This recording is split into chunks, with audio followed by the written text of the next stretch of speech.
my life flash before my eyes, no joke. Swagger down the street with your red lips and funky beat. You better hold your head up to the sky. I'm gonna roll with you till the day I die.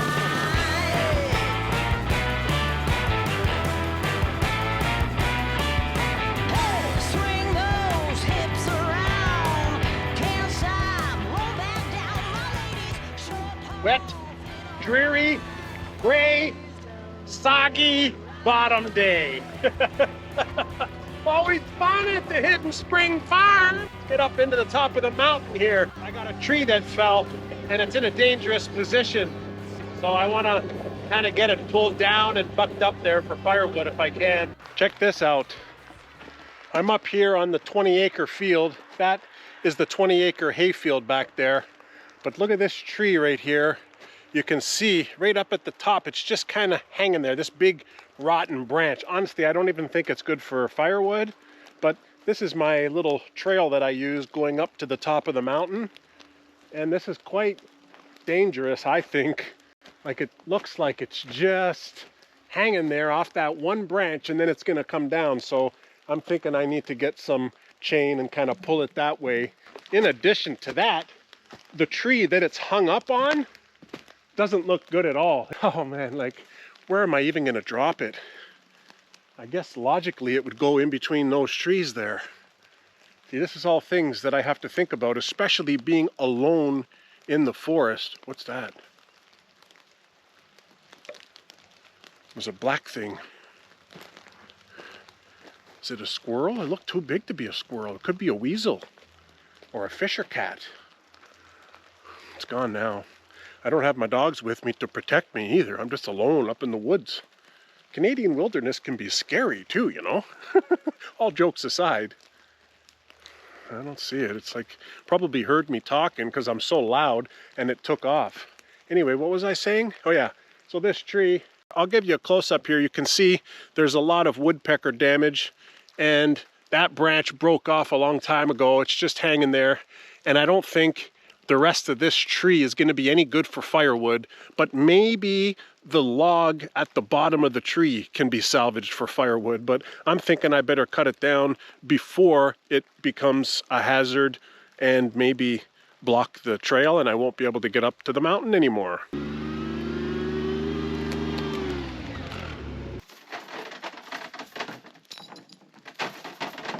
I'm just trying to do a little simple chain around the little branch here and stick it onto my side-by-side mule, and hopefully it's enough to just kind of yank it a little bit to drop the whole thing down. Then I'll work on the tree.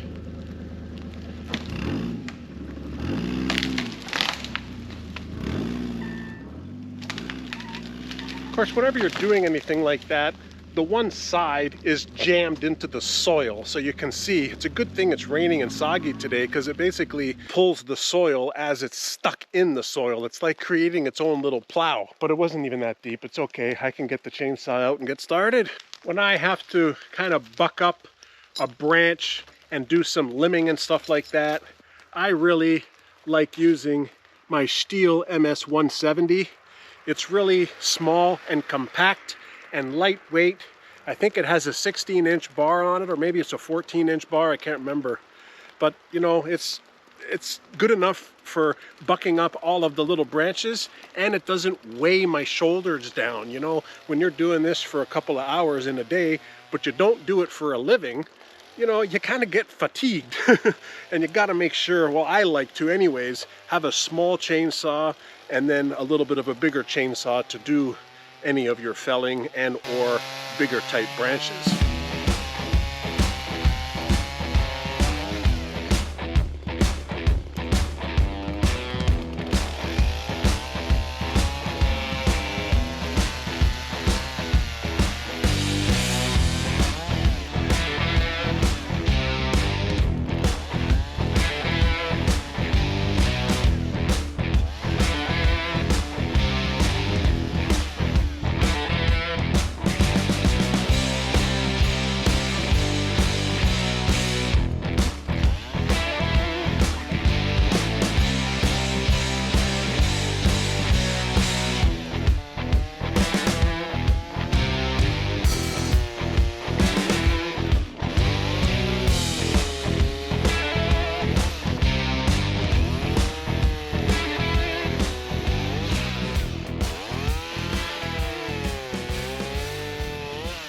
This is the bigger saw that I use. It's not the biggest that I have, but this is the medium size. It's also a Stihl. I really like the Stihl products. This is an MS362. It's a really, really, really terrific farm type chainsaw in my limited experience. You know, there's a lot of better saws, heavier saws, but honestly, you pick this thing up, you know, it's like 18, 20 pounds. And if you're lugging that around all day doing a bunch of things, you super get tired. So now I got to bring this out because the wood's getting a little bit bigger. And then we're going to see if we can knock this tree down.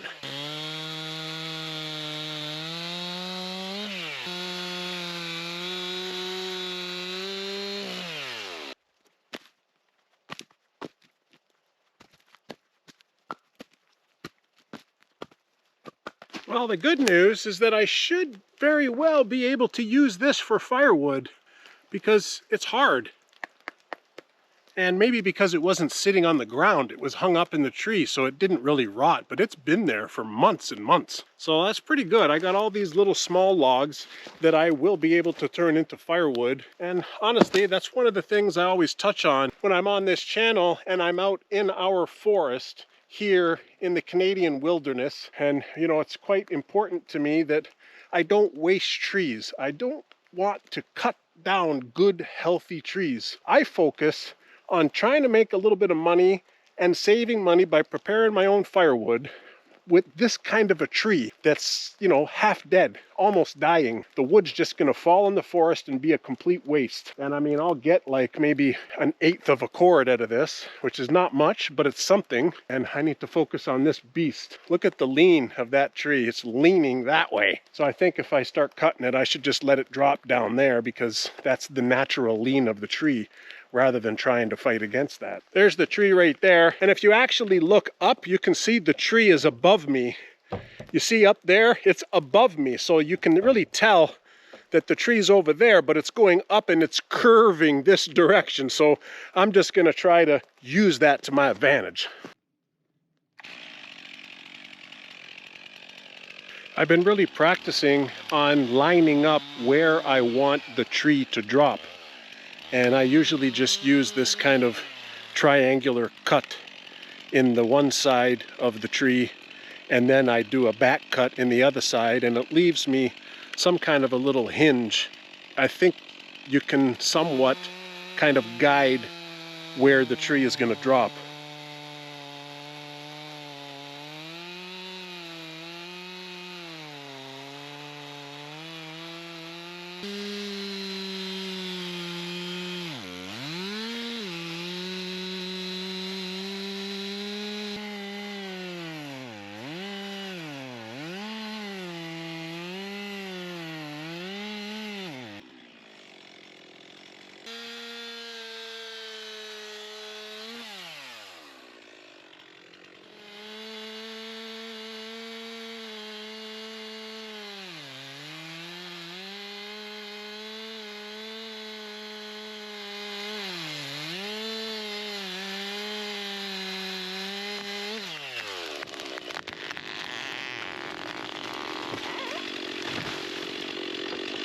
Whoa.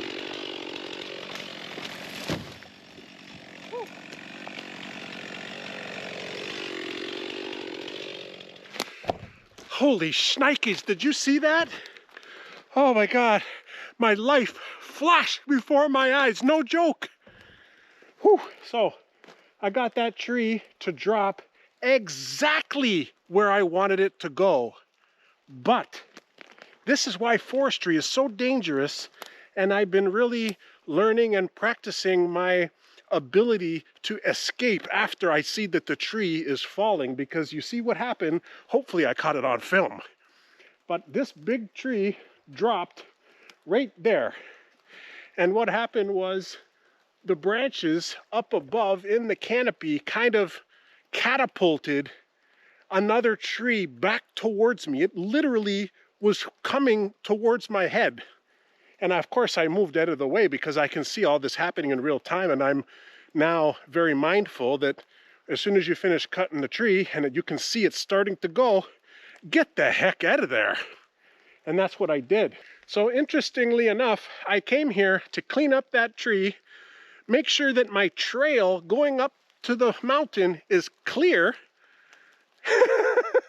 And I cut that tree, dropped it over there, and another tree sprung back, and now it's blocking my trail going up to the mountain again.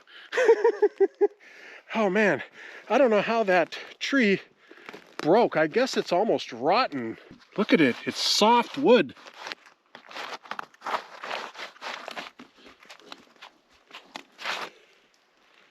So that's the tip piece, which it's all dead up top. You can see there's no branches. This is the part that broke off of this. This is the tree that I just cut. And now I have 2 trees to clean up, which I suppose is good. Let's go take a closer look while we're figuring this out. Because I'm shocked that the springing of the long trunk of the tree basically sprung it back so hard that it snapped. Now to me, the only way that could happen, okay, I'm getting there. Now to me, the only way that could happen is if it's, oh yeah, it's rotten. Look at it. Look how rotten it is. Look, there's worms right there. See the worm? Oh my God, it's soft. Look, there's soil. No wonder it snapped. So see, it snapped at the bottom. This leftover tree is still standing. It looks like good, it doesn't look bad. But this sister tree that it was attached to, man, it must be a good 40 feet long. Like, look how long it is. I don't really want to say that this is exciting because that's dangerous, really dangerous. And now I got both of these hung up. Like, how am I gonna get them unhung like that? You know, when you try to cut the log when it's sitting up like that, it bends down and then it pinches the chain, pinches the bar of the chainsaw. Well, job well done, I suppose.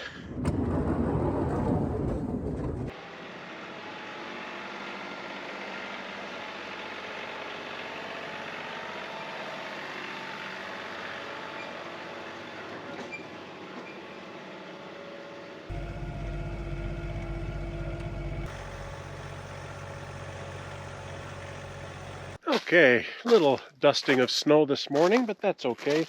I got my tractor so I can pick up all these leftover logs, and I'm going to start bucking up this piece right here. So if I cut it in the middle, you know what's going to happen. It's going to pinch the blade.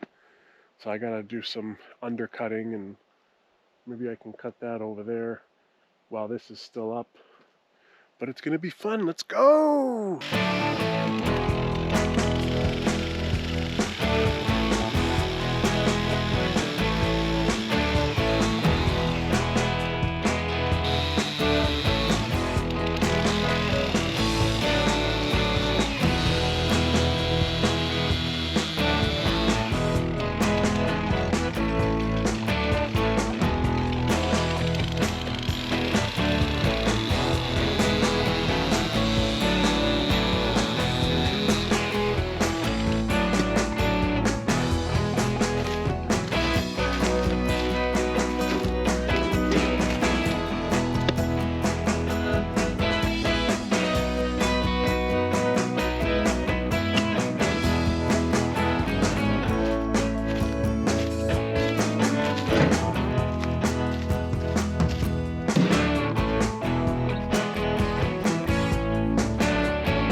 Okay, I just put one of these bungees Let's see if I can just hook it onto this.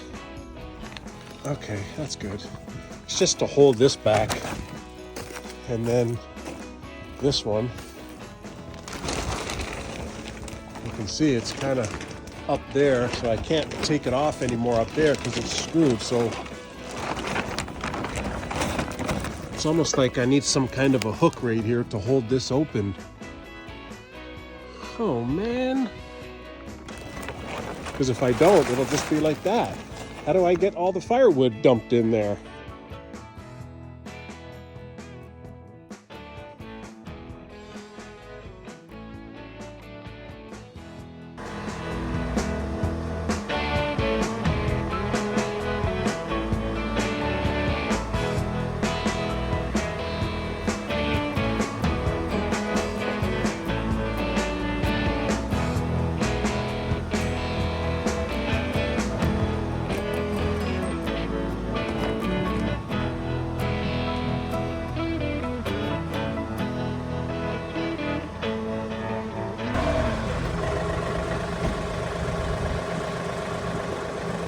Okay, I mean, that's not so bad, but I'll only be able to dump one more load here. The rest is gonna have to stay outside, but I guess that's okay, because that's a big, big tree. Like, that's gonna be a lot of stumps, right? Olive, you wanna play ball? I'm sorry, I'm busy. Ready? Go! Got it? Good girl, huh? Olive? Good girl? Good girl. I gotta go. I gotta go do firewood. You stay here, okay? You stay here? Hey, don't climb on the wood. You're gonna break. Okay, climb on it. It's okay.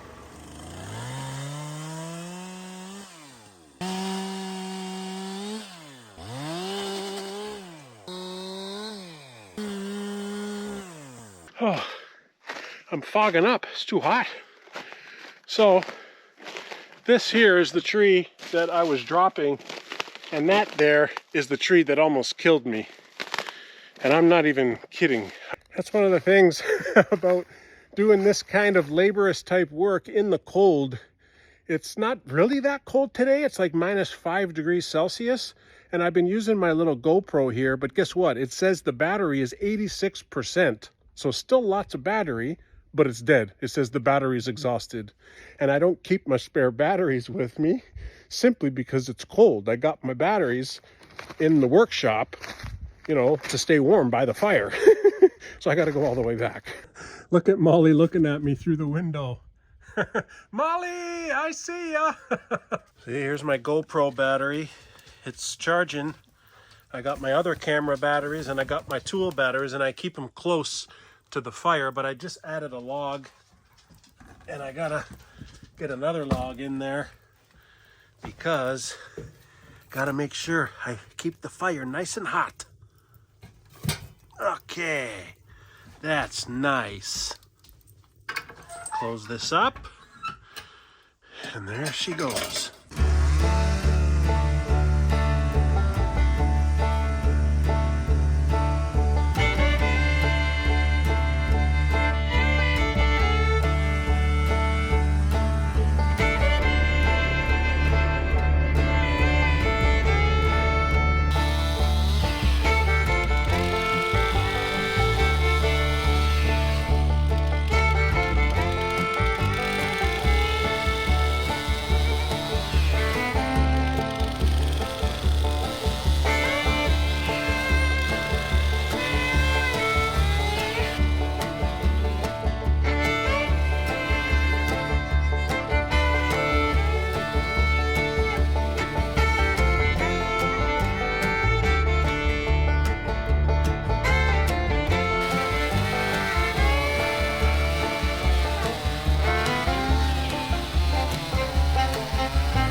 So you can see what I'm facing here. This is where it gets tricky, right? Because there's nothing underneath. So when you start cutting with the chainsaw, the log bends in like this. So you have to start cutting from the bottom, and you have to be very careful not to pinch your chainsaw, because you'll be stuck out here for hours with a pinched chainsaw.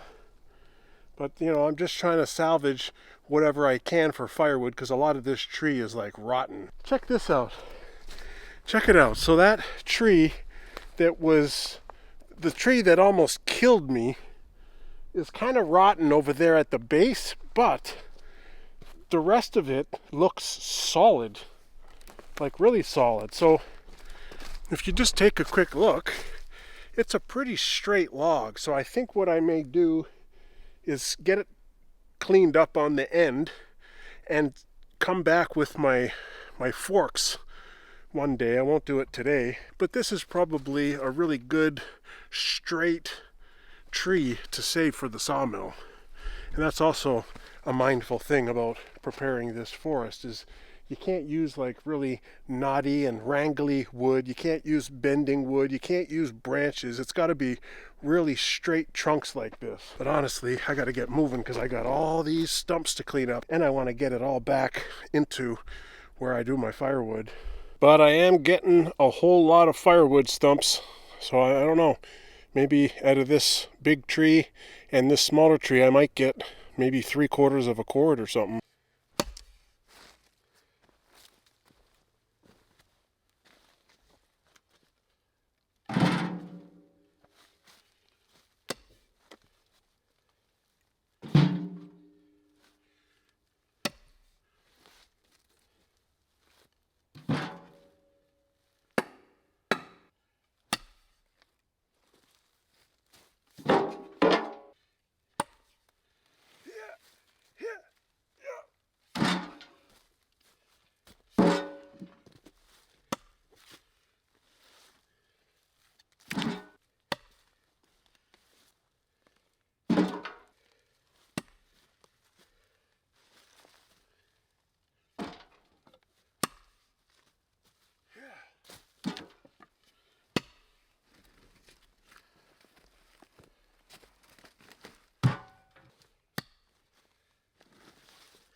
Who needs a gym when you have a Canadian forest? Am I right? I gotta make probably 2 more trips after this. Always fun.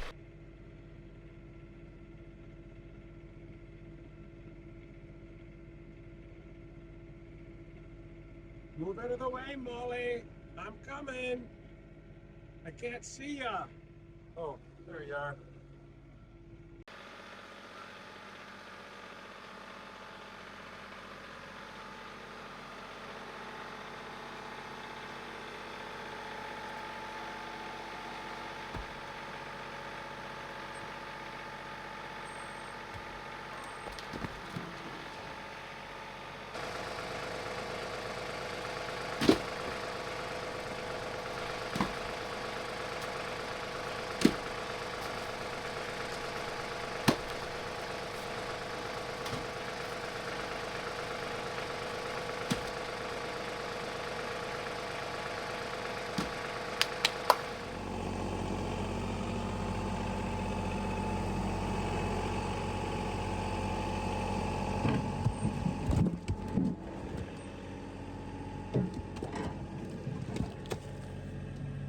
Well, thanks for watching me almost kill myself, folks.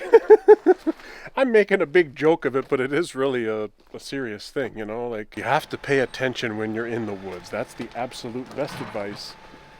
I think logging and forestry is a very, very dangerous profession.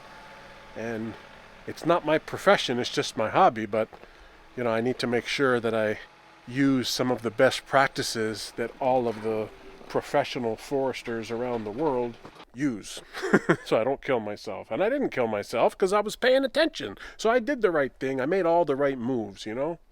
This is a lot. good amount of firewood here, and I still have the rest of that tree to buck up, but honestly, I'm tired, so I need to just take it slow. Happy New Year, everybody. Hope y'all are having a great holiday and enjoying this amazing new year, and hope everybody's ready for 2024 and what it's going to bring, and all the best. And this is probably an entire afternoon of using the log splitter. Oh well, it's always fun here at the Hidden Spring Farm.